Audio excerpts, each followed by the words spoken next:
तो फ्रेंड, आज की वीडियो सीरीज के अंदर हम काफी इंटरेस्टिंग क्वेश्चन डिस्कस करने वाले हैं।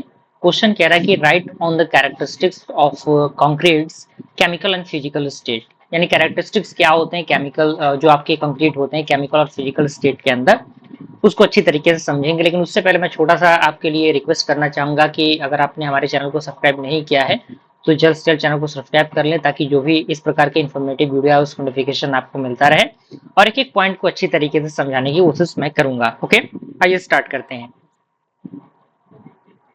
तो characteristics of concrete chemical and physical state, सबसे पहला पॉइंट कह रहा है कि concrete is the composite construction material composed primary of cement, water, fine aggregate and coarse aggregate. Fine aggregate जैसे कि सैंड, कोर्स एग्रीगेट जैसे कि ग्रेवल और क्रस्टेड स्टोन। यानी जो आपका कंक्रीट है एक प्रकार का कंपोजिट कंस्ट्रक्शन मटेरियल है जो कि किसके द्वारा कंपोज्ड होते हैं, प्राइमरी सीमेंट, वाटर और फाइन एग्रीगेट, और साथ ही साथ जो आपके क्रॉस एग्रीगेट होते हैं उनके फॉर्मेशन से बनते हैं। अब यहाँ पे कह रहा है कि it's performance is determined by both it's chemical and physical properties. यानी ये जो परफॉर्मेंस है इसका, इसको डिटरमाइन किया जाता है किसके द्वारा, केमिकल और फिजिकल प्रॉपर्टीज दोनों द्वारा, जो इवॉल्व करता है टाइम के according and during the curing process. Okay, यानी क्यूरिंग प्रोसेस के दौरान। अब यहाँ पे सबसे पहला आपका है केमिकल कैरेक्टरिस्टिक्स ऑफ कंक्रीट, यानी कंक्रीट के केमिकल कैरेक्टरिस्टिक्स क्या है। तो इसके अंदर ए पार्ट आपका है हाइड्रेशन रिएक्शन। तो इसमें पॉइंट कह रहा है कि when water is added to cement, यानी जब आपका वाटर सीमेंट के अंदर मिलाया जाता है तो chemical reaction is called hydration occur. यानी उस कंडीशन में जब वाटर हम सीमेंट के अंदर मिलाते हैं तो उस कंडीशन में जो रिएक्शन बनता है उस केमिकल रिएक्शन को हम लोग हाइड्रेशन कहते हैं, जो अकर होता है। दूसरा पॉइंट कह रहा है कि this reaction forms calcium silicate hydrate. यानी ये जो आपका रिएक्शन है वो किसको बनाता है, एक कैल्शियम सिलिकेट हाइड्रेट को बनाता है और कैल्शियम हाइड्रोक्साइड को, जो क्या करता है, which are primary responsible for strength and durability of concrete. यानी जो क्या होता करता है, जो बेसिकली जो आपके कंक्रीट है उसके स्ट्रेंथ और ड्यूरेबिलिटी को क्या करता है, बताता है, जो कि बेसिकली रिस्पॉन्सिबल होता है। तो पहला तो आपका हाइड्रेशन रिएक्शन हो गया। दूसरा हमारा है पार्ट बी के अंदर, वो है आपका पीएच लेवल। तो यहाँ पे सबसे पहला पॉइंट कह रहा है कि fresh concrete has a high pH around 12 to 13 due to the presence of calcium hydroxide। यानी जो फ्रेश कंक्रीट होता है उसके पास जो पीएच होता है, पीएच वैल्यू जो होता है वो हाई होता है, लगभग 12 से 13 के अप्रॉक्स रहता है, जो किसके वजह से होता है, जो कैल्शियम हाइड्रोक्साइड के प्रेजेंस के वजह से होता है। दूसरा पॉइंट कह रहा है कि this alkalinity helps in protecting steel reinforcement from corrosion. यानी ये जो अल्कलिनिटी होता है वो मदद करता है प्रोटेक्ट करने के लिए स्टील को, जो भी कोरोजन होते हैं उनसे बचाने के लिए बेसिकली ये जो आपका अल्कलिनिटी होता है वो मदद करता है। क्लियर, दूसरा पार्ट भी कंप्लीट हुआ। तीसरा हमारा है सी पार्ट, केमिकल कंपोजिशन। यहाँ पे पॉइंट कह रहा है कि main chemical compounds in cement responsible for strength include. यानी जो मेन केमिकल कंपाउंड होते हैं जो सीमेंट के अंदर इंक्लूड होते हैं, जिसमें टेरी कैल्शियम सिलिकेट आता है जिसे हम लोग C3S से रिप्रेजेंटेट करते हैं, and di calcium silicate C2S, and tri calcium aluminate C3A, and tetra calcium amino ferrite जिसे हम लोग C4AF से रिप्रेजेंटेट करते हैं। तो ये आपका केमिकल कंपोजिशन था। डी पार्ट हमारा क्या है, रिएक्शन विद एनवायरनमेंट।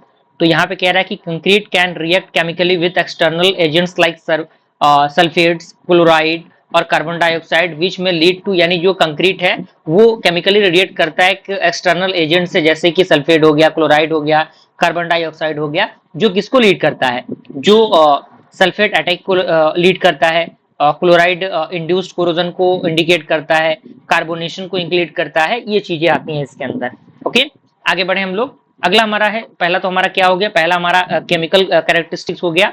अब यहाँ पे आता है फिजिकल कैरेक्टरिस्टिक्स ऑफ कंक्रीट, जिसमें सबसे पहला आपका स्टेट ऑफ मैटर। तो इनिशियली की हम बात करें तो इसके अंदर कह रहा है कि it is plastic semi liquid mixture when freshly mixed. यानी ये क्या है, एक प्रकार का प्लास्टिक और सेमी लिक्विड मिक्सचर है जब हम फ्रेशली मिक्स करते हैं चीजों को इनिशियल पॉइंट में। और दूसरा हमारा ओवर टाइम कह रहा है कि इट बिकम्स अ सॉलिड। यानी अगर टाइम से ज्यादा हो जाएगा तो ये किसमें बन जाएगा, ये एक सॉलिड के फॉर्म में बन जाएगा, स्टोन लाइक स्ट्रक्चर्ड होगा आफ्टर सेटिंग और क्यूरिंग। यानी सेटिंग और क्यूरिंग करने के बाद आपने देखा होगा कि जब सीमेंट और जो चीजें दीवार की मान लीजिए कोई जुड़ाई हम लोग करते हैं, जोड़ते हैं, तो वहां पे सीमेंट रहता है, तो सीमेंट क्या होता है, एक पत्थर के जैसा बन जाता है। तो ये चीजें होती हैं जो कि स्टेट ऑफ मैटर आता है। दूसरा हमारा है हार्डनेस एंड स्ट्रेंथ। तो यहाँ पे कह रहा है कि आफ्टर प्रॉपर क्यूरिंग, यानी प्रॉपर क्यूरिंग के बाद जो यूजुअली 18 डेज के बाद जो क्यूरिंग होता है, जो कंक्रीट क्या करता है, गेन कर लेता है हाई कंप्रेसिव स्ट्रेंथ को, यानी उसके पास जो स्ट्रेंथ है काफी ज्यादा आ जाता है 28 दिनों के बाद।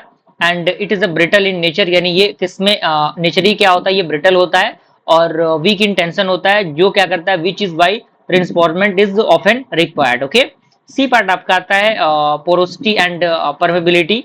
तो यहाँ पे कह रहा है कि concrete is naturally pores and teeny pores exit due to the evaporation of water, यानी जो कंक्रीट है वो नेचुरली क्या होते हैं, पोरोस होते हैं और टीनी पोरोस होते हैं, जो किसके वजह से होता है, जो वाटर का इवोपरेशन होता है उसके कारण होता है।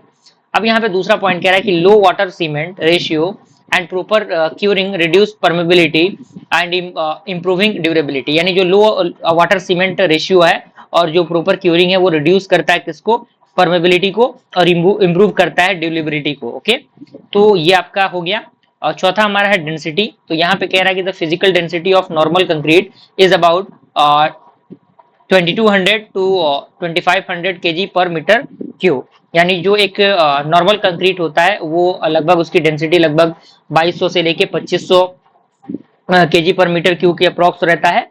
और लाइट वेट और heavy weight concrete types can very in density based on material used. And E part हमारा कह रहा है थर्मल प्रॉपर्टीज। तो यहाँ पे पॉइंट कह रहा है कि concrete has low thermal conductivity, यानी जो कंक्रीट है उसके पास लो थर्मल कंडक्टिविटी होता है, जो क्या करता है एक गुड इंसुलेटर का काम करता है।